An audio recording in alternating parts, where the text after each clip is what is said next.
আব্বা এনে বই রেছ হ এত ফসল নাই বাবা, চাল ডাল কিছু নাই, কি খায়াম না খায়াম মরুল লাগবো, কি হরিয়ন না। আব্বা আমি তো মাত্র কাজ খুঁজে এলাম, আমার একটা সময় দিন, কাজটা বা হয়ে গেলে আর সমস্যা থাকতো না। সময় দিলে হইব, টেয়া দরকার হ না। মহাজনের কাছে যাই, টেয়া লই গে, মহাজনের টেয়া আছে, উনি গেলে টেয়া পাওয়া যাবো।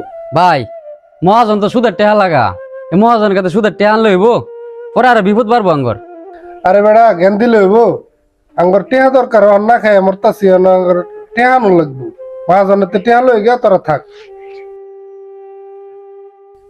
আসসালামু আলাইকুম। ওয়ালাইকুম আসসালাম। মানিক মিয়া বালাই না বোন, কি ব্যাপার?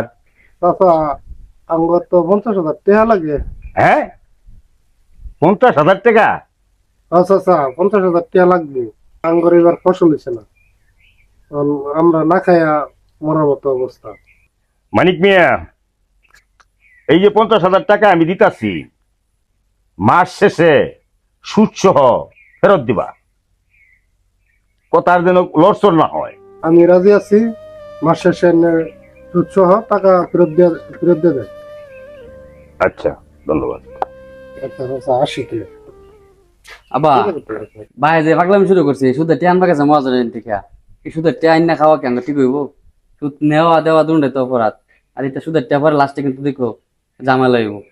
কি হরাম বাবা, পাগলাই মরতেছে, ফেটো খিদা, ঘর নাই চাইল নাই সদাই। এই যে আনছি মহাজনেরতে, 1 মাসের লেগে আনছি, 1 মাস পরে সুদে আসলে ফেরত দিন লাগবে। তোমার যে গেল গা, হ্যাঁ মনে হয় হ্যাঁ দিব, মুগ্ধা তো কোন যা অনেক কিছু।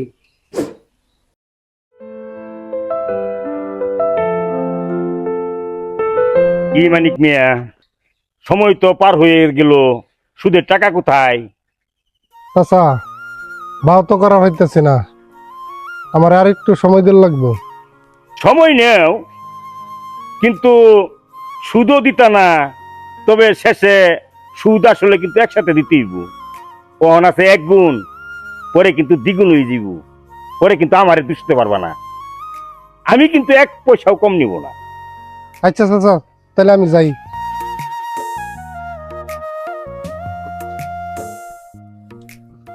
আব্বা, আজকে তো মহাজনের লগে দেওয়া হইলো, রাস্তার মধ্যে অনেক কিছুই কইলো। আনছিলাম তো 50,000, এখন বলতেছে টেয়া দেওয়ার সময় নাকি দ্বিগুণ টেয়া দিন লাগবো, কিন্তু টেয়াটা আইন না মুশকিলে হয়ে গেছি। আরে বাবা, কি বিপদ হালাইলে, মানে কিও ভাই। আব্বা সবই তো কারে কারে শুনলাম, ওই সময় তো আমি কইছিলাম যে সুদের টাকা প্রথম সহজ হইল, পরে কিন্তু কঠিন হইব। আমার কথা থেকে শুনলাম না, বাড়িতে 2টা মেরে কেটে লইছে, এখন কি আর বা জমি দেয় না, বেচাতে দাও, নাহলে ভবিষ্যৎ খারাপ আঙ্গর। আরে ভাই, আমি তো বুঝার পাইছি না, ওই সময় তাড়াহুড়া করিয়া দিশা হারাইয়া ভুল সিদ্ধান্ত নিয়ে লাইছিলাম। এখন কি করা, এটা একটু পরামর্শ দে ভাই। ভুল করলে তো ভাই ভুলের মাসুল দিতে হইব, জমি যারা যায় না আছে বেচে চলতে বেটা টেয়া দিতে লাগবো, সুদ যারা খা এরা কি টাকা মানবো, কম নিবো, 1 পয়সা কম নিত না। আঙ্গর যায় না জমি আছে বেচারা দাও, আমরা রাস্তা বই, এছাড়া তো আর কোনো উপায় দেখতেছি না।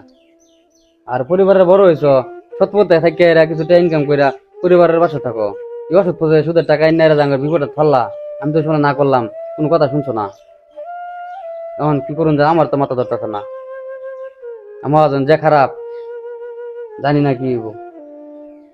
যাও আব্বা, তাহলে কি আরাম ঘরের জায়গাটা থইয়া, জাঙ্গরের সামনে একটু জায়গা আছে, ওইটা বিচ্ছা হেরা বেটা টেয়ারা পরিশোধ করি, আর আমরা ঢাকা শহরে গা 3 জনে কাম করিয়া পরে আমরা বাড়ি ঘর আর ভালো করে সাজাইয়া জমি জমা কিনা পরে বাড়িতে চলো। আচ্ছা, কি হরুন যাইব। অভাব সাময়িক হতে পারে, কিন্তু ভুল সিদ্ধান্তের বোঝা অনেক দীর্ঘস্থায়ী হতে পারে। যে কোনো আর্থিক সিদ্ধান্ত নেওয়ার আগে ভালোভাবে চিন্তা করুন।